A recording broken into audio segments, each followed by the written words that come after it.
Medyo nakakalungkot. Ito na itsura niya na ngayon.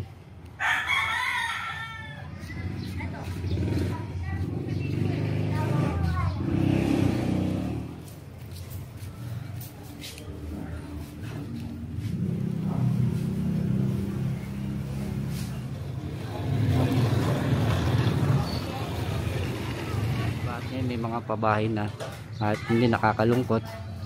Makikita natin yung itsura ngayon. Parang hindi nila pinahalagahan.